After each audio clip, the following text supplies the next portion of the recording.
Welcome to a deep dive this one really pulls us deep into the heart of a conflict between technology, sheer professional desperation, and something ancient and terrifying. It really does. We're looking at a single, intense narrative account from August 1889. And we're treating this as a literal, factual report of events. This isn't a story, it's a document of a crisis. Exactly.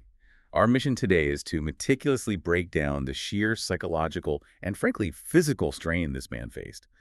The details are staggering. Especially that rapid escalation of danger and the impossible intersection of a modern scientific breakthrough and these dark primordial rituals. And for you, the listener, this is a masterclass in how external pressure can warp reality. Mm. Our narrator is operating under immense stress. Right. He needs to succeed professionally to get this big advancement. His wedding is just 9 days away. And yet, every single moment of his journey is defined by delay, anxiety, and this growing sense of failure. Which then culminates in a fight for his literal survival. So let's set the stage.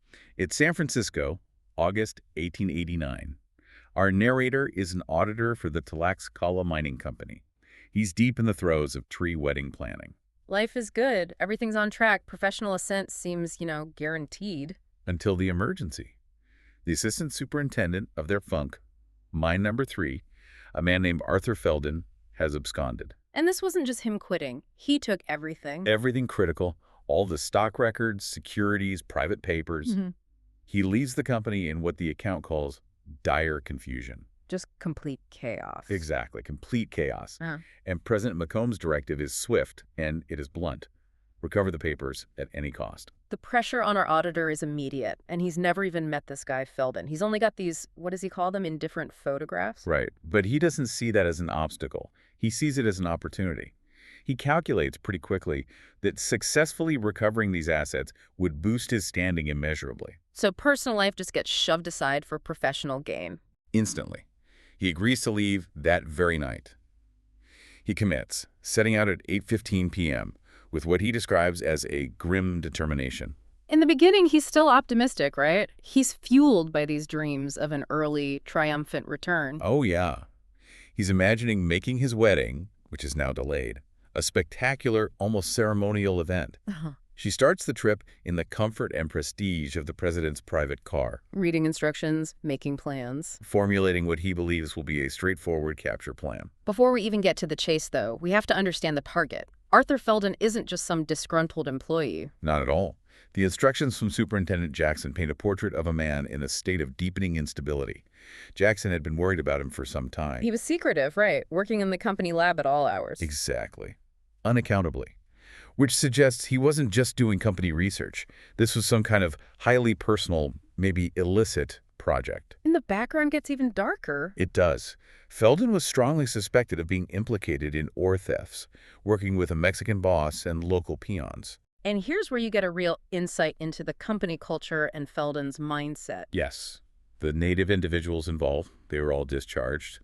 But Feldon, the Anglo-Saxon superintendent, was not. There was insufficient direct evidence. Classic corporate hypocrisy. Protect the official, penalize the laborers. And that injustice seems to have just fueled Feldon's instability. The account notes he showed more defiance than guilt, acting as if the company were cheating him. So under surveillance, his irritation just grew and grew. Exponentially, until it led to this dramatic, crazy gesture of flight and theft.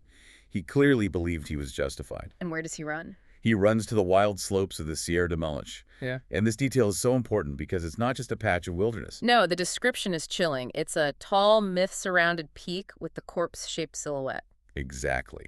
This isn't where a rational man hides. This is a deliberately chosen site, rumored to be the home of the thieving natives. It's inherently connected to local menacing folklore. So Feldon, this man of science of the laboratory, he's seeking refuge in a place steeped in ancient non-Western traditions, a place of power. Okay, so let's track the auditor's journey. The initial ease of that private car, it dissolves pretty quickly into a logistical nightmare. It really does. The journey from San Francisco to Mexico City, which should have been high priority, becomes this relentless series of maddening delays. You have to remember, this is 1889 rail travel in Mexico. The infrastructure isn't what it is today. Delays weren't minor. No, they meant waiting hours on sidings for other traffic. He's dealing with single-track routes, unreliable equipment. By the time he gets to Torion, they are already 6 hours late. And he's pacing the car, his nerves on edge. This isn't just impatience. No, it's the fear of failure growing minute by minute. He's doing the math. Every delay means Felden, who could be heading for the port at Veracruz or the rail hub of Mexico City. He gains an insurmountable advantage. Exactly. So in a desperate bid to catch up, the conductor tries to make up time. They start speeding. And that attempt to rush things, it backfires immediately. Massively. The auditor's own private car develops a hotbox. And for listeners who don't know, a hotbox was a common but debilitating problem in 19th century railroading. It means the axle bearing seized up, overheated. Right. And if you leave it unchecked, the friction could literally start a fire. You have to stop immediately. It's an enforced, grinding halt to his mission. They limp ahead to Querétaro, arriving at almost 10 p.m. on Friday. He is now a full 12 hours behind his ideal schedule. His high-priority mission is it's completely compromised by a mechanical failure. And Querétaro is the turning point of his desperation. He's watching the native mechanics tinker with the car, only to get the devastating news. The parts they need are only in Mexico City. He is tied and helpless. The professional pursuit has failed. Not through a lack of effort, but through simple logistics. He's despairing. He even acknowledges the futility of relying on local police. A madman with a 12-hour head start. Forget it. The professional status is hanging by a thread. The only recourse left is the regular night express, the Aguas Calientes to Mexico City, due at 1 a.m. If it's on time. If it's on time. He buys a first-class ticket, and he notes the European-style compartment carriages. He usually dislikes this style where you face each other. But tonight, worn out and hypersensitive, he cherishes the idea of a private compartment. He just desperately needs isolation and sleep. So he endures this solitary station vigil, just waiting. It pushes his endurance to the absolute limit. And when the train finally arrives, it's only half an hour late, which in this context is a minor miracle. He settles onto the forward-facing seat. He welcomes the soothingly dim overhead oil lamp. He really, truly believes he is alone. And for a moment, he hopes for rest. But that comfort is immediately shattered. As the train jolts into motion, he perceives this awful, silent truth. He's not alone. And the initial description of the stranger is full of these really uncomfortable contradictions. He's slumped down, hidden by the feeble light. Roughly clad and of unusual size. And the detail that just leaps off the page is the luggage. Beside him is a huge valise, battered and bulging. And here's that contrast again, right? This massive, worn valise, which seems to contain something heavy and important. It's tightly gripped, even in his sleep, by one of his incongruously slender hands. It just hints at a man of brute force who also possesses this delicate, maybe even intellectual nature. The quiet observation period ends violently. It does. An engine whistle snaps the sleeper into a watchful half-awakening. The man raises his head. And he reveals a handsome face, bearded and clearly Anglo-Saxon with dark, lustrous eyes. It's the face of a man who should be a captain of industry, you know. Not a fugitive sleeping in rough clothes. But the instant the stranger sees the auditor, that wakefulness becomes complete. And his glance is defined by a distinct, raw, hostile wildness. This isn't surprise. This is instant defensive aggression. The auditor, he's still thinking like a sane man in a social situation. He tries to diffuse it. He offers the common civilities of travel, right? An apology for the intrusion, a cigar. He's trying to establish a temporary, amicable peace. But the stranger offers no word in response. Not a single word. This total rejection of basic human interaction is the second major red flag. Instead, he just stares. Fiercely and almost appraisingly, like he's sizing him up. Not as a fellow traveler, but as an object. And he rejects the cigar with this nervous lateral movement of his free hand, while the other maintains that tense, constant clutch on the valise. His entire person just radiates this obscure malignity. The atmosphere is now, it's irrevocably tense. Though the narrator wisely retreats. He draws his hat brim over his face, trying to communicate through silence. I'm no threat, I'm not an intrusion. And the stranger just as abruptly turns his face to the window, staring intensely into the dense, featureless blackness outside. It's a deeply psychological moment. You have two men trapped in this tiny space. One is desperately seeking rest, the other is staring into nothingness with palpable menace. But rest won't come. The narrator's eyes just snap open. He responds to an intangible influence. He realizes the stranger is staring at him again, intently, with zero geniality. This man is watching him. He's not resting, he's not ignoring him. He is actively observing. So the narrator feigns sleep. He's watching covertly from beneath his hat brim as the train rattles on. And this is when the true terror begins. It is, because the stranger, believing the auditor is dormant, lets his mask slip. A subtle and gradual metamorphosis overtakes his expression. He allows this curious jumble of emotions to surface. And what a jumble it is. I mean, this is the definition of dangerous mania. Hatred, fear, triumph, and fanaticism. They all just flicker across his lips and eyes. Hatred for the perceived espionage, fear of being captured, triumph over whatever is in that valise, and fanaticism for his secret mission. The gaze turns into a glare of alarming greed and ferocity. And our narrator realizes, with this paralyzing certainty, this man is mad, and he is dangerously so. The auditor's internal crisis is just brutal. It's instantaneous. He is deeply and thoroughly frightened, covered in cold perspiration. He flashes on memories of his own life, that phenomenon, like a drowning man. And his mind is racing, calculating his overwhelming physical disadvantage. He notes that the man is a virtual giant, clearly in the best of athletic trim. The narrator, by contrast. He's rather frail, and he's totally worn out by the last few days of anxiety and sleeplessness. He's at his absolute weakest. The maniac is at his most physically potent. He remembers he has a revolver, but the calculation is grim. Any move to draw it would be instantly obvious in that quiet compartment. Besides, a maniac is far more dangerous than a sane criminal. Right, a sane man can be cowed by a pistol. But a maniac's complete indifference to consequences gives him a strength and menace that are quite superhuman. He knows the man is about to start murderous action. He can see it in his burning eyes and the twitching facial muscles. The tension becomes unbearable. The maniac's breath starts coming in these excited gasps. His chest is heaving. So the auditor makes his desperate final move. He tries to slide his right hand, gradually, inconspicuously toward his pocket. But the maniac detects the minimal movement instantly. The sheer speed and force of his counterattack are incredible. A bound so agile and abrupt as to be almost incredible in a man of his size. He is on the auditor like an ogre of legend. He pins him with one massive hand, while simultaneously and effortlessly taking the revolver from the auditor's pocket with the other. The power shift is total, swift, and just utterly contemptuous. The maniac releases him. He knows the auditor's lack of a weapon and his frailty render him completely harmless. He stands at his full height, head nearly touching the carriage roof. And he stares down with eyes whose fury has shifted to pitying scorn and ghoulish calculation. The prey has been assessed, and it has been neutralized. The maniac returns to his seat, and he offers this chilling, ghastly smile. And this is where the contents of that huge valise are finally revealed.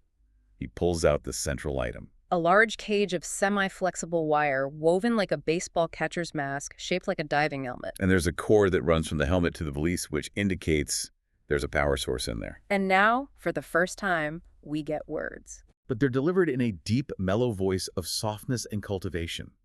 A tone completely at odds with his rough appearance and violent actions. He tells the auditor he's fortunate. Fortunate, yes. Destined to go into history as the first fruits of a remarkable invention.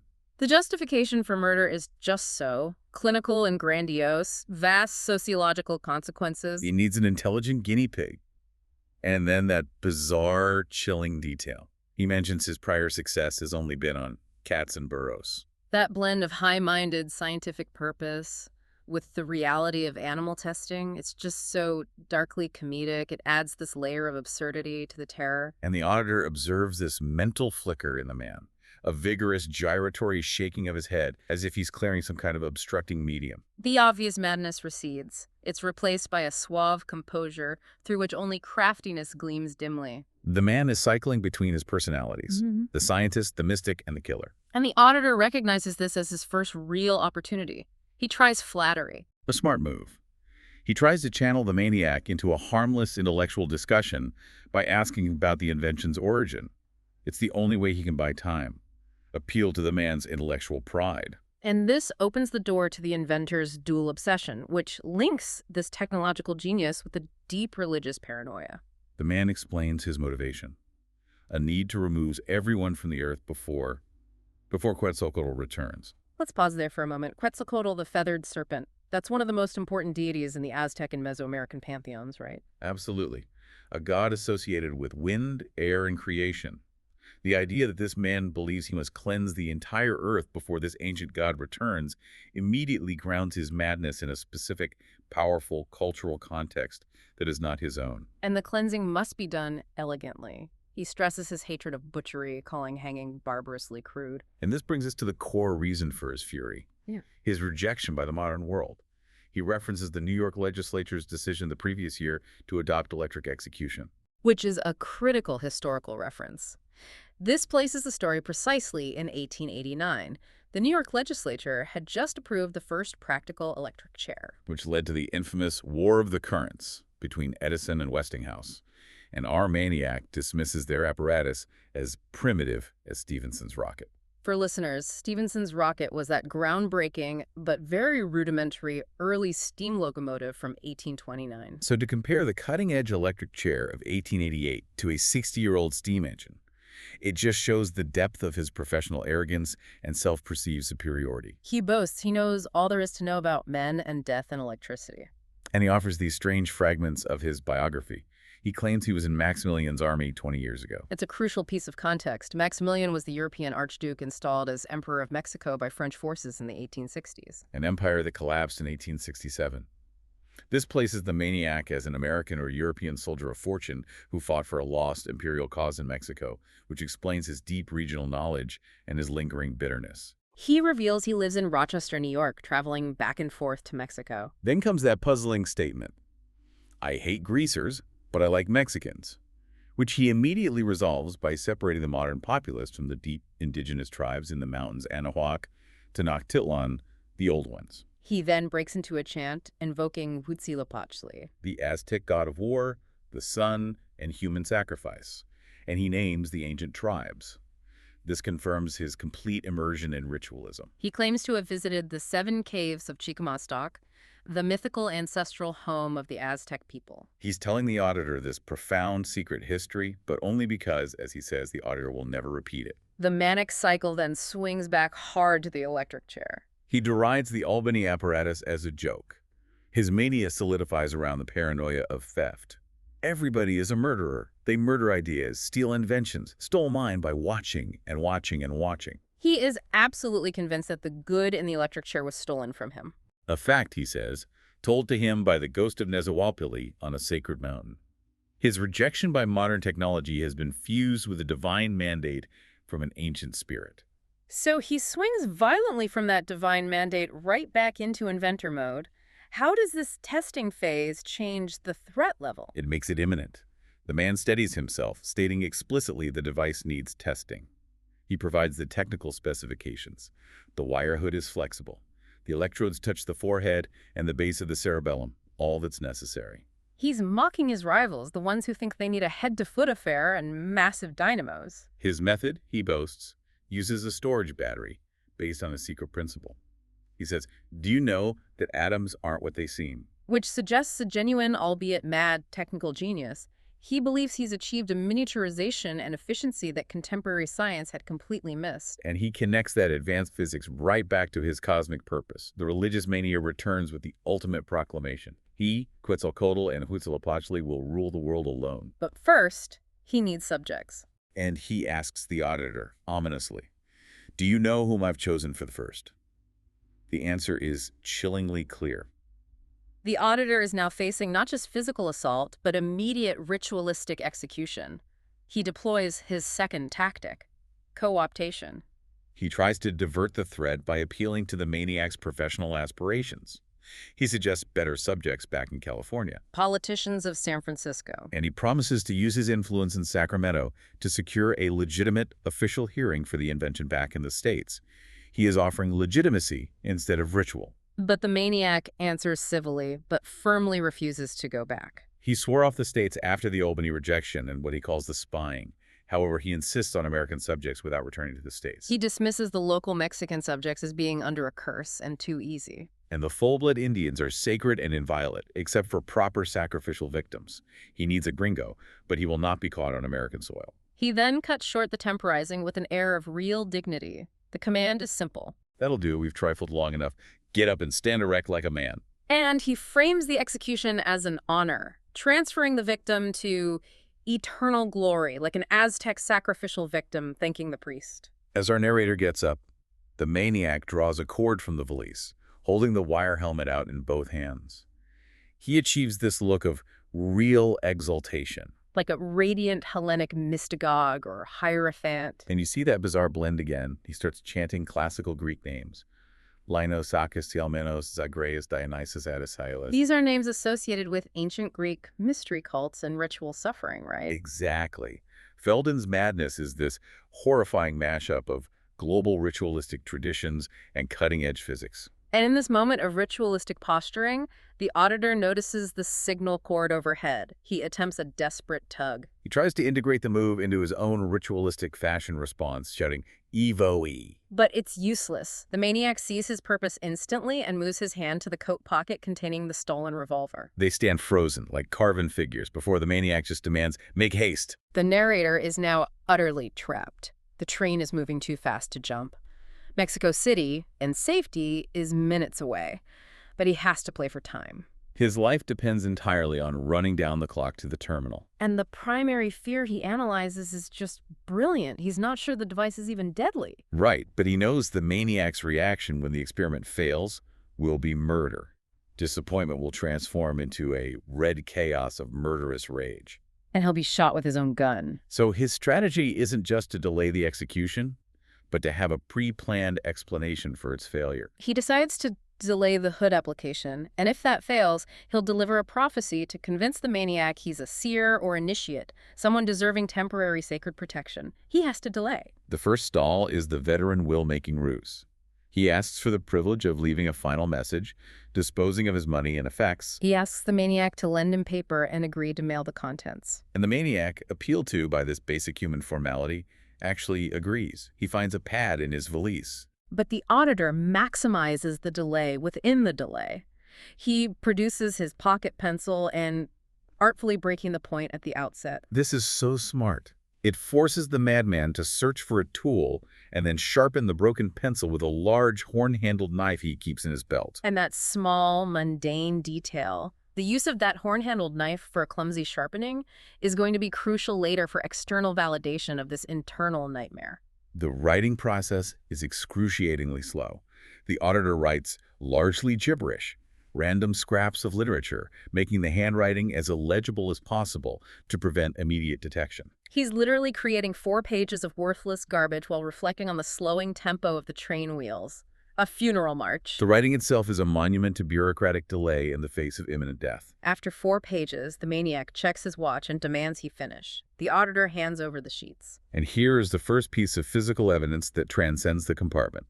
The maniac, carelessly, thrusts this gibberish will into his left-hand coat pocket before shifting back into executioner mode. The location of that small bundle of paper is now fixed. The narrator pivots instantly to stall tactic 2.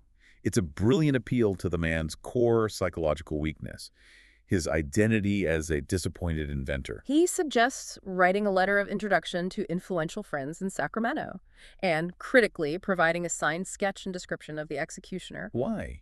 To guarantee a cordial hearing and press coverage. And the mention of the press and legitimacy successfully overrides the Aztec mania. The maniac complies eagerly. He empties the valise, removing the congeries of glass cells and coils, the battery to which the helmet is attached. While the maniac delivers this rapid-fire technical commentary, the auditor pretends to sketch. This technical discussion gives him precious time, and the hopeful gray of dawn appears through the windows, making the chance of escape tangible. Dawn represents the end of the journey, the return to a rational world. But the maniac sees the dawn too. He knows they're due in Mexico City at 5, and he begins glaring wildly again. So the narrator executes stall tactic 3, the live model sketch. He asks for details about the execution setup. The criminal is strapped securely to a post. And then insists he must draw the helmet in place on a human head for completeness, for the press and the officials. And the maniac slips the helmet on, demanding accuracy. He achieves this grotesque, comic look because of the wire mesh. The train is swaying near the city. The narrator uses this lurching as an excuse to break the pencil again. But the maniac immediately provides the sharpened one. The ruses are exhausted. He realizes he is now a quarter hour from the terminal. He has to submit, or he has to enact the divine prophecy immediately. He throws down the pencil, committing fully to the role of the seer. He starts chanting in Nahuan Aztec mythology scraps. A Tlaquanawak, thou who art all in thyself, Ipal Namon, serpent-bearing eagle, hail, a message. These are invocations of the supreme invisible deity and the life-giver concepts that would deeply resonate with the maniac's syncretic religious framework. The masked man just stares incredulously. Alarm replaces perplexity. And he responds, chanting back, Mictlantecuhtli, great lord, a sign, Thulhotl, command and I serve. And that word, Thulhotl, strikes a crucial chord. The auditor realizes this is part of some unrecorded, forbidden esoteric ritual overheard only from the hill peons in the Tlaxcala mines. Its lore completely unknown to academic scholars. This confirms that the maniac's madness isn't self-invented. It's connected to a genuine, secret tradition known only to the deepest indigenous tribes of the region. This changes everything. The auditor knows he must strike the most vulnerable, most secret spot. He shouts the forbidden responses he had gleaned. We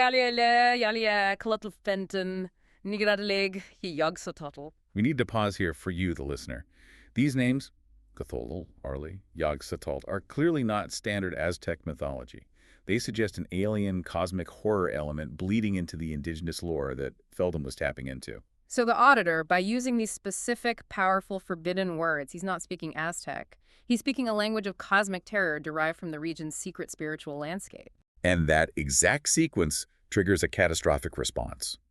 The madman suffers a religious epilepsy. He scrambles to a kneeling posture, bowing his wire-helmeted head.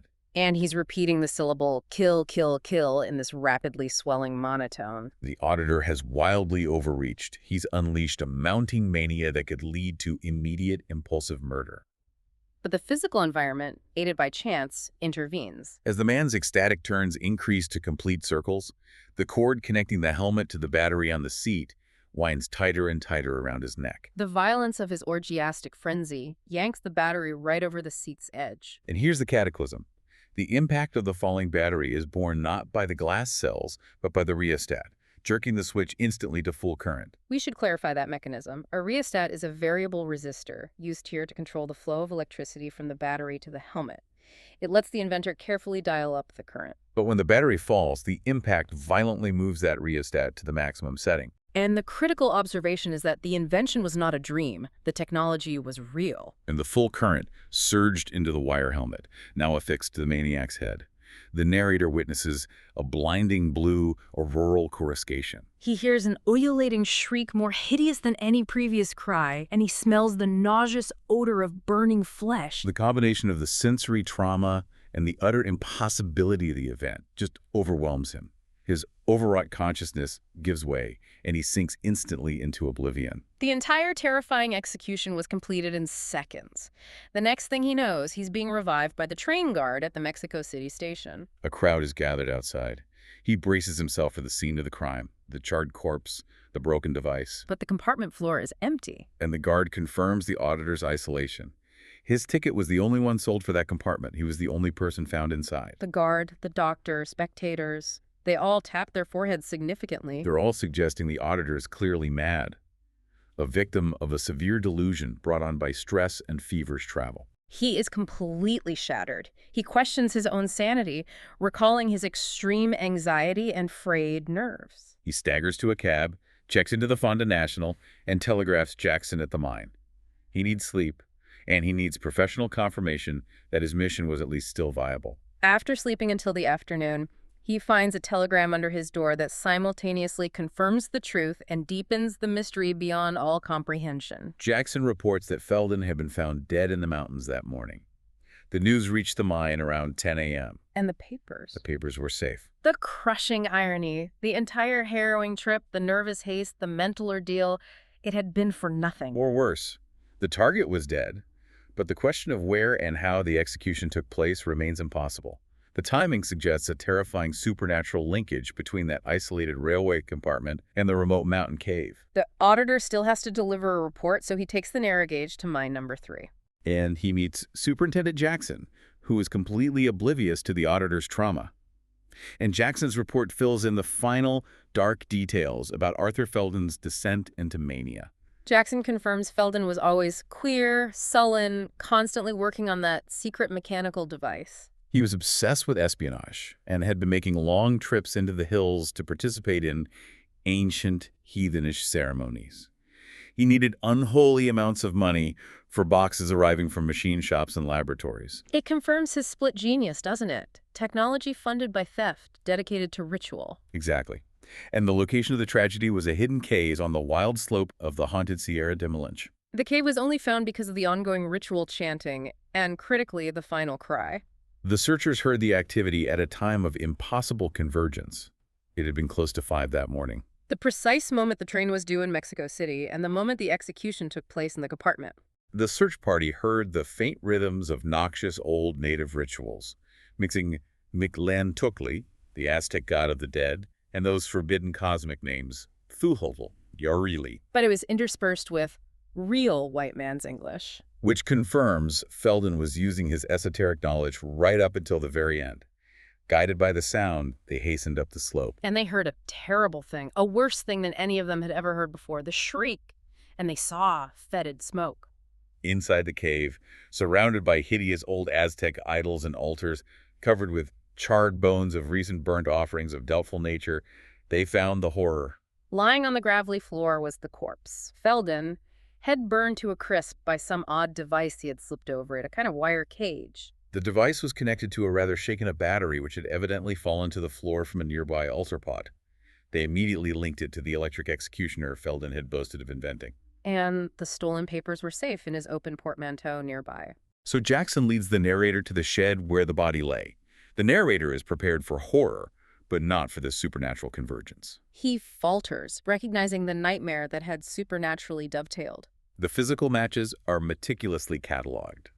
The giant form, the rough corduroy clothes, the oddly delicate hands. The wisps of burnt beard, the hellish machine itself, battery slightly broken, and headpiece blackened. Even the great bulging portmanteau was there. Everything that was in the compartment was now physically present in the cave. But the proof goes beyond mere similarity.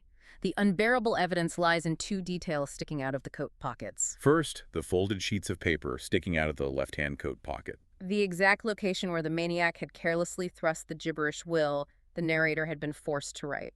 The written document, authored by the auditor while stalling for time on a moving train, is physically present in the pocket of the corpse found miles away in a mountain cave. This is the moment the rational universe completely collapses for the auditor. And second, the corresponding right-hand pocket showed a queer sagging. The auditor immediately connects the sagging to the presence of his own missing revolver. The one the maniac stole on the train. The gun is now physically in the coat pocket of the dead man in the cave.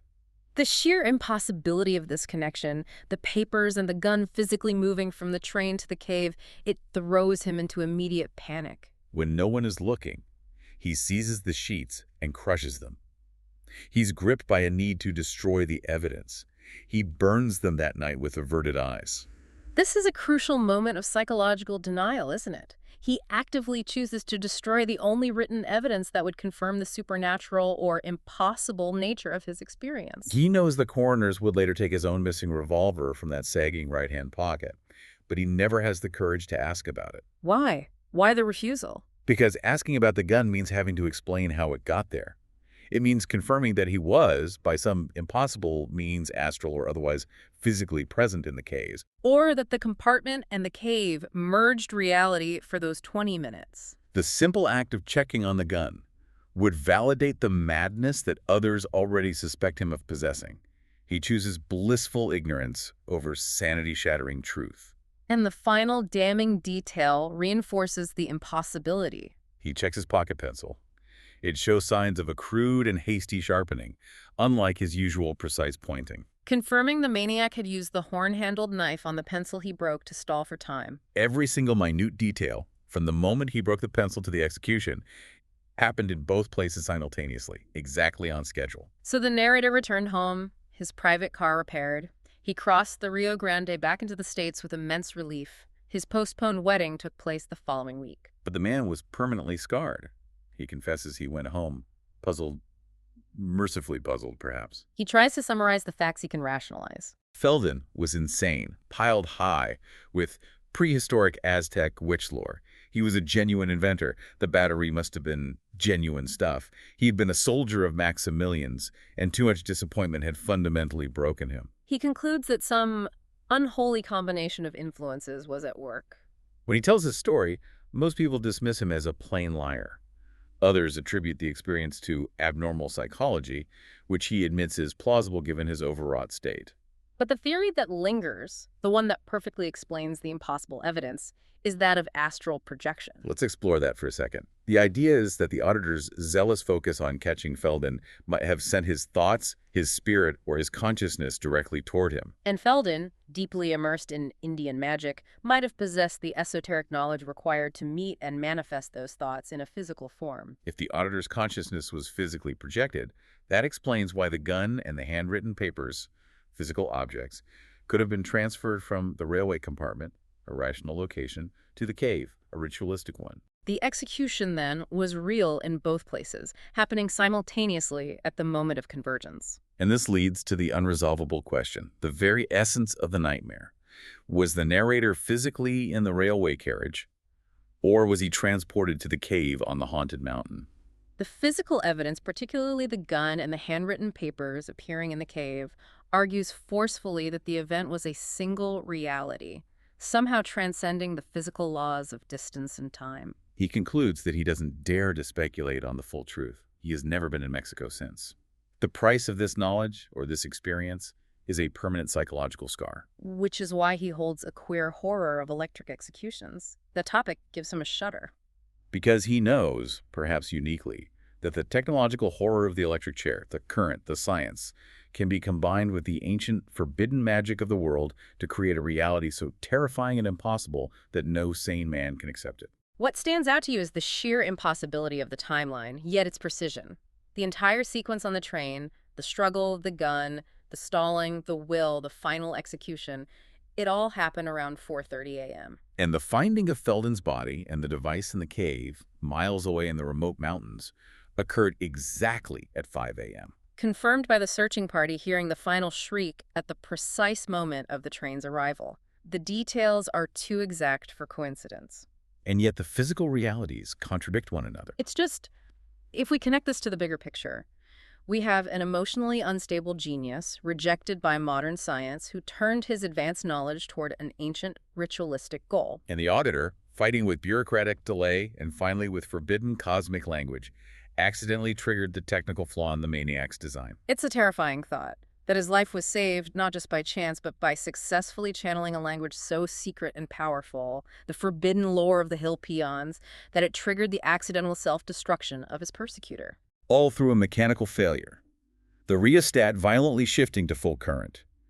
The fate of the world hinged on an overheated bearing, a broken pencil point, and the use of the word Cthulhu. So, considering the narrator's immediate panic led him to destroy the written evidence and refuse to check on the revolver, do you think he actively chose to remain mercifully puzzled? Knowing that fully grasping the truth, the literal reality of ancient magic combined with modern physics, would have completely destroyed the sanity he fought so desperately to save. That perhaps his professional success and his wedding could only proceed if he maintained the lie that he was simply a victim of abnormal psychology and not a witness to the impossible. That is the ultimate cost of this deep dive. The auditor found the papers, he secured his professional future, and he married his bride. But he paid for it with the comfortable, rational belief that he knew how the world actually works. A terrible price for a 2-day business trip.